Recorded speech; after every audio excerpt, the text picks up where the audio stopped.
I feel stupid although I didn't believe necessarily any rumors about someone I hadn't met, for even entertaining these ideas, for even, oh, he's broke. There's no universe you're broke. Yeah. If you have that plane to fly on, you can't fake it.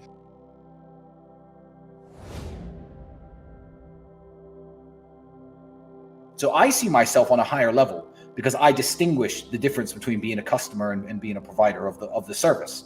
You know, I'm the guy who gets money because he has women, not the guy who spends his money to get women near him.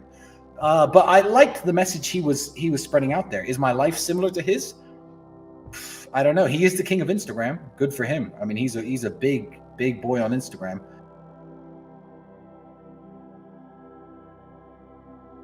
And it's the same kind of thing I do, but on a much bigger scale with a much bigger following. And he really does paint, I think, a very healthy picture of, if you wish to live this way and have a bunch of beautiful women and a bunch of money, it is possible if you put the work in. And the guy's he's what, 41 now? He's in really, really great shape. He's very sharp, very smart, very good to talk to. I would never meet someone like that and talk publicly about what we spoke about, the conversations we had. That's all classified, and I'll hold that close to my heart. It was a very good day, and I'll be hanging out with him again in the future. But let me just say, I feel stupid although I didn't believe necessarily any rumors about someone I hadn't met, for even entertaining these ideas, for even, oh, he's broke.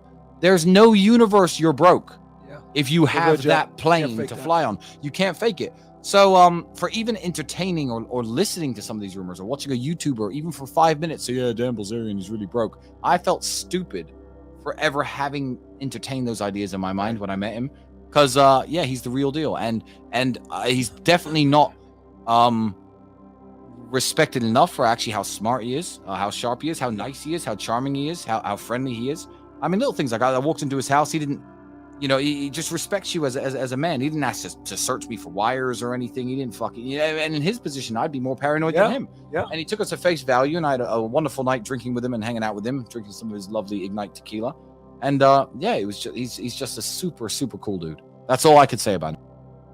There's a debate with Dan Bilzerian. There's a debate whether he was legit, whether he's not, whether it's dad's money, whether he's Do you think he's legit? Rich himself. I hoped he was for a very long time, but finding out that when all these stories came out, that he's a big fake, but people have written bullshit about me too. So I did my research, and when it all came out it was fake, it kind of upset me because I feel like I like people like him existing to give that message to, I live how I want, I fuck who I want. I'm not going to get tied down. I'm not going to get divorce raped. I just put my dick in whichever model I like, and everyone can leave me alone and I don't apologize. I like that being broadcast to the world because I actually think it's a healthy message for a lot of young men to hear.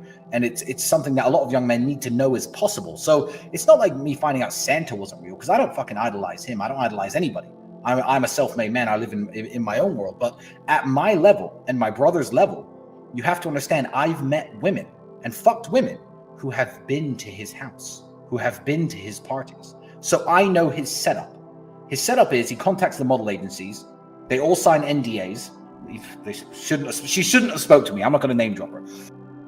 Everything about him is completely legit. And again, like with my situation with the yacht, although I may have financed a certain situation that was very fun that women wanted to show up at, or it's the same with the club yesterday. I financed a certain situation that was very fun that women wanted to turn up at, but I don't actually physically pay the women any money. Listen, Dan is, he does not pay women any money. He creates very, very fun situations that women want to turn up at. Yeah. And even if he spends $1 million throwing a party, it is not simping, because simping is an unfair exchange in value. And he is now internationally renowned and known and famous worldwide for being the best playboy in the world. Oh, he didn't get his value from those girls? He didn't get his value for booking a flight and buying some champagne and chartering a yacht. He didn't get his value because he fucking did. If you're in a position with somebody who you're never going to meet, just don't try to judge them. Just don't judge them. Just don't think about them too much. Yeah. Because if you're never going to meet somebody, this is why when you're asking me about Kim Kardashian, I said, I don't really know who she is. Like, why would I give a fuck? Like, I don't make a judgment positively or negative in any real way, because I'm never going to really meet that person. So try not to get too heavily invested in fantasy scenarios about people who don't know you exist. There are people who I think can teach certain things to different calibers of men. But in terms of just having it nailed, in terms of what I refer to as living in God mode, like I have I can't have as much sex per day as the number of really beautiful women who want to have sex with me.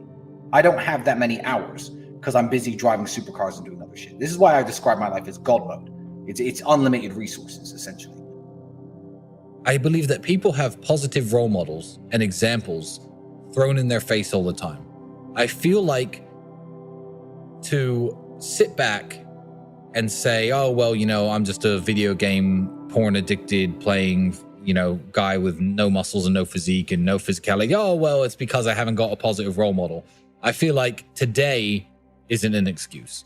I feel like that every single second that you're scrolling on your phone or looking at Instagram, etc., there are dudes out there, you know, even so much as selling little coaching calls or courses, or, you know, who you'd want to be like. Mm-hmm. But it's easy. It's easier to sit around and play video games and masturbate than it is to get the money to buy real supercars and seduce beautiful women in the real world. It is much easier. And because it's easier, I feel like a lot of people don't want to weigh out. So I don't need to give them advice. I feel like the advice is out there. If you're watching this and that describes you, good. At least you're listening to people with a healthy mindset who maybe can inspire you a little bit to try to be like that. But the type of person who really needs this advice and isn't going to get it is never going to watch this podcast. They're not going to look at the photo of you there with your shoulders, etc., standing next to me with all my whatever car I'm next to and think, I'm going to listen to these two.